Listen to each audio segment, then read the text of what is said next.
So hello everyone. आजकल की video में आपको पता ही है कि जेई एडवांस के 2025 के क्वेश्चंस को हम टॉपिक वाइज डिस्कस कर रहे हैं। और पिछली वीडियो में आपने वेक्टर थ्री के चारों क्वेश्चन जो एडवांस में आए हुए थे वो सीखे। आज की वीडियो में मैंने जो क्वेश्चन उठाए हैं वो थ्योरी ऑफ इक्वेशन से और ट्रिग्नोमेट्री से उठाए। थोड़ा सा अलजेब्रा अंडर एस्टिमेटेड है इस साल के पेपर में। इसमें थ्योरी ऑफ इक्वेशन कहूँ, क्वाड्रेटिक कहूँ, इसको मैं जो भी बोलूँ एक ही क्वेश्चन है। इसमें ट्रिग्नोमेट्री से एक ही प्रोमिनेंट क्वेश्चन है। सीक्वेंस प्रोग्रेशन से डायरेक्ट क्वेश्चन नहीं है, वो फंक्शंस को इंक्लूड करके है। ठीक है, तो थोड़ा सा ये अंडर एस्टिमेटेड है इस बार। अब जैसे ये वाला क्वेश्चन देखते हैं। R denote the set of real numbers A I B I belongs to are.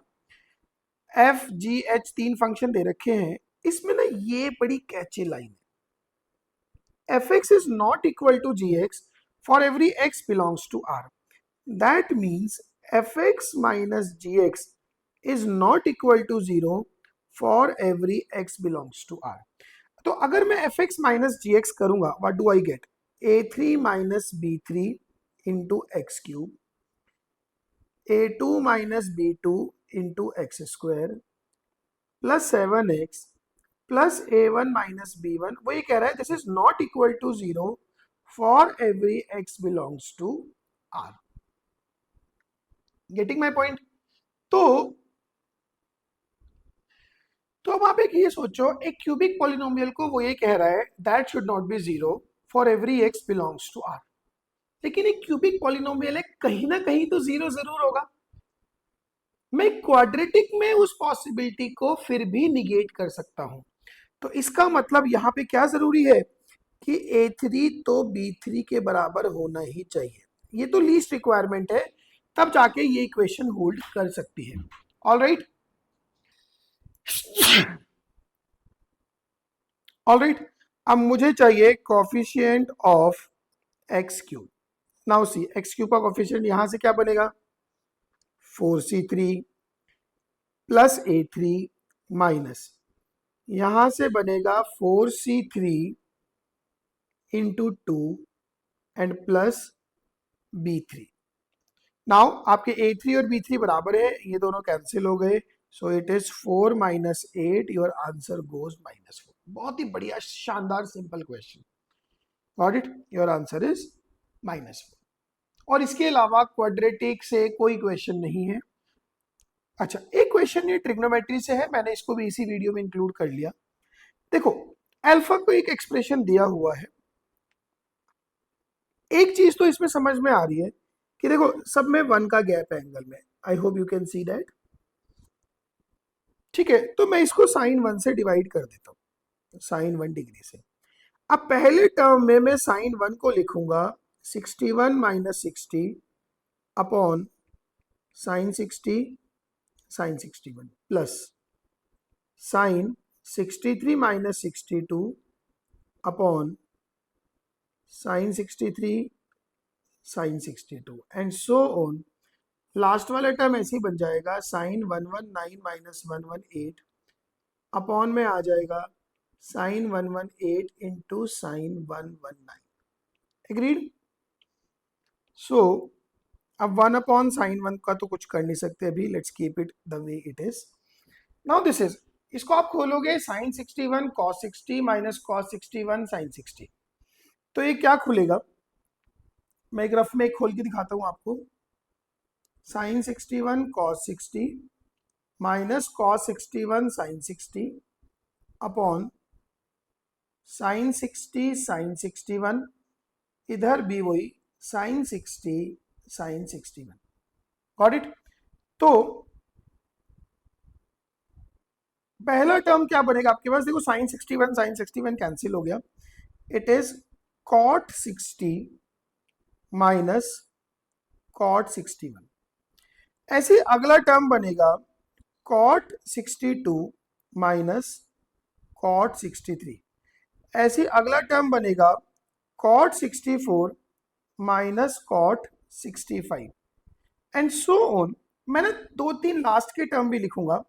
Last वाला टर्म बनेगा cot 118 minus cot 119 cot 116 minus cot 117 cot 114 minus of cot 115।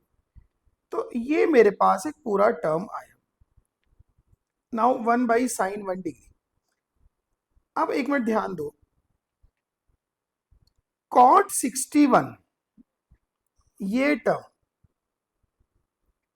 और कॉट 119 इन दोनों में क्या रिलेशन है?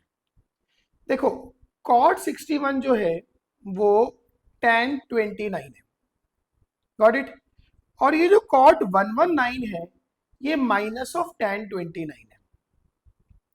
इसको लिखूंगा कॉट 90 प्लस 29, तो ये बन जाएगा माइनस tan 29। तो चलो कॉट 60 को तो ऐसे ही मैं tan 30 लिख देता हूं, माइनस ये बनेगा tan 29। अच्छा, cot 62 is tan 28 minus tan 27, then बीच में tan 26 minus tan 25 and so on सारे चल रहे हैं। लास्ट में आ जाते हैं, कॉट 118 को हम लिखेंगे माइनस tan 28 एंड ये आ जाएगा plus tan 29। Now it is minus of tan 26 plus tan 27, got it. उससे अगला टर्म आ जाएगा माइनस tan 24 और यहाँ पे आ जाएगा प्लस tan 25 एंड सोन बीच में कुछ टर्म्स है। अब अगर आप ध्यान दोगे, tan 29 से tan 29 गया, tan 28 से tan 28 गया, tan 27 से tan 27 गया, tan 26 से tan 26 गया, उसके बाद में tan 25 से tan, बेसिकली ये सारे कैंसिल हो गए। आपके पास बस एक ही टर्म बचा, दैट इज tan 30 और एक नीचे बचा हुआ है sin 1। तो ये अपना अल्फा माना था, तो ये ही आपका अल्फा है।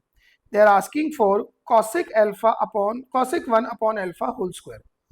सो यहां से मैं लिख लूं इसको कि